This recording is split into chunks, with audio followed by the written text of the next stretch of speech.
કેમ છો? તો આજે આપણે ગિરનારમાં આટો મારવા આવી ગયા છીએ ભવનાથમાં. તો વ્લોગમાં આગળ કન્ટિન્યુ રહેજો. ચેનલને સબસ્ક્રાઈબ ન કરી તો પ્લીઝ સબસ્ક્રાઈબ કરી લેજો. ગમે તો લાઈક કમેન્ટ એન્ડ શેર કરજો. તો વ્લોગમાં આગળ કન્ટિન્યુ રહેજો.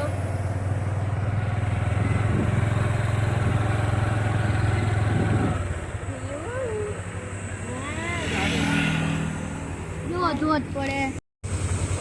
ચોમાસું શરૂ થઈ ગયું છે અને ધોધ ચાલુ થઈ ગયો છે. કેવો મસ્ત નજારો છે. ધોધ ચાલુ થઈ ગયા છે.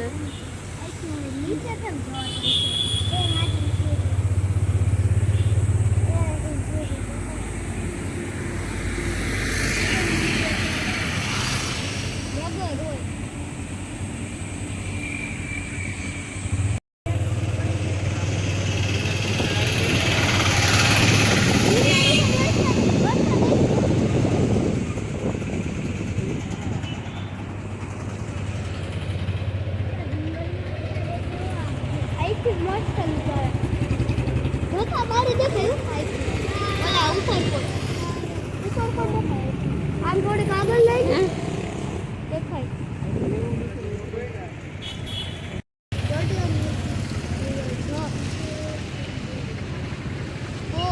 શક્તિશાળી કેટલું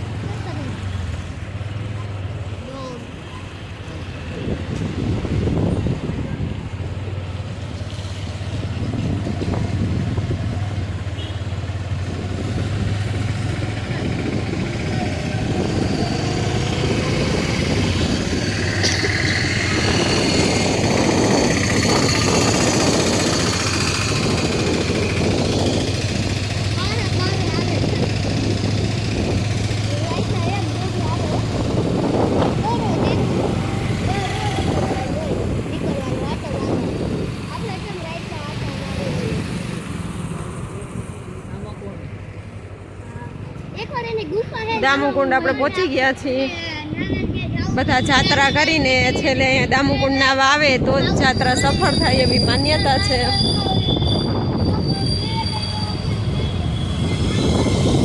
આ દામુકુંડ છે એ જૂનાગઢ ગિરનારની ગોદમાં આવેલું દામુકુંડ.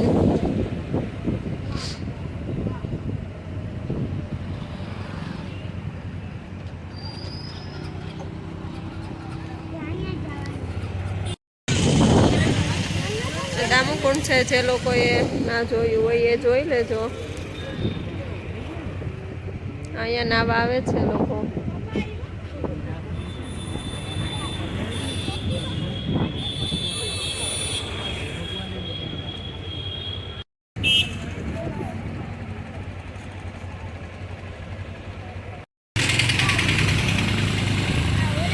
અંધારો અંડરબ્રિજ છે એમાં જવાનું છે.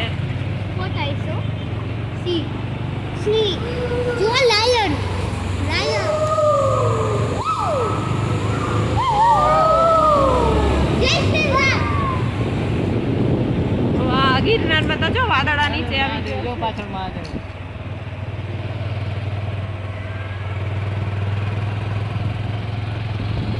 વાદળા નીચે ઉતરી ગયા છો ગિરનારમાં.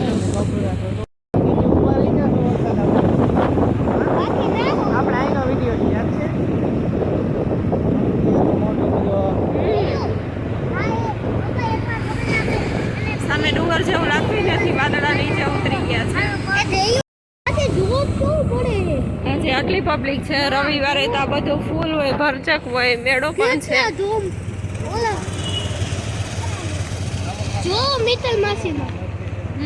ધોધ પડે છે અહીંયા સામેથી.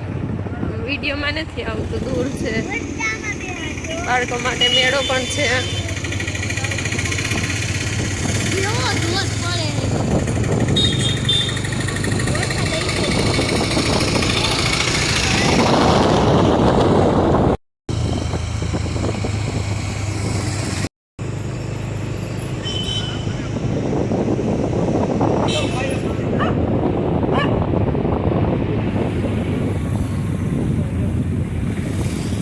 ઉપર વાદળા દેખાય છે. ધુવાડા નથી, વાદળા છે.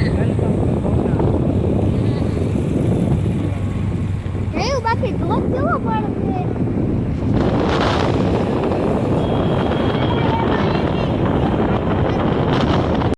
ગિરનાર દેખાતો પણ નથી, નકરો ધુમાડો દેખાય.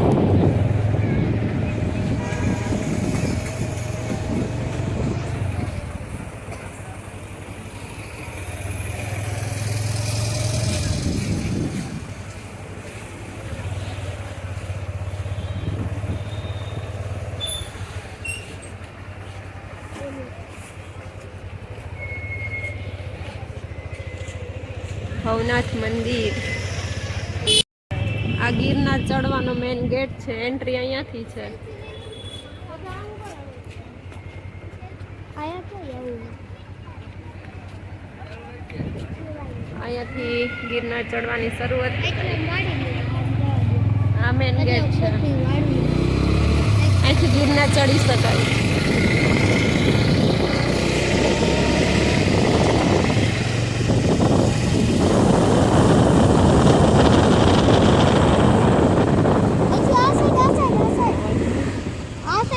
ગિરનાર જવું તો ગિરનાર ચડવા જવું તો ગિરનાર ને એ બધું જોવા જવું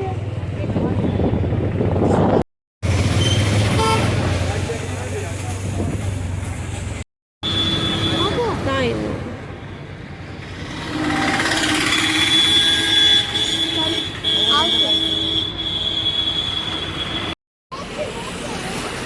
આ અશોકનો શિલાલેખ છે. આ અંદર બહુ મોટો પથ્થર છે, એ પથ્થર ઉપર અશોક જે હતો સમ્રાટ અશોક એને લખેલું છે, એ કોઈ વાંચી પણ નથી શક્યું.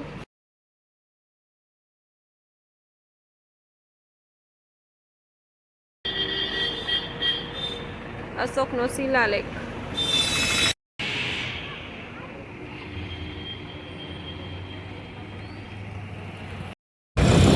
જુનાગઢની મોંઘી અને મોટી મોટી હોટલો અહીંયા આવેલી છે, આ ભવનાથ રોડ ઉપર જ.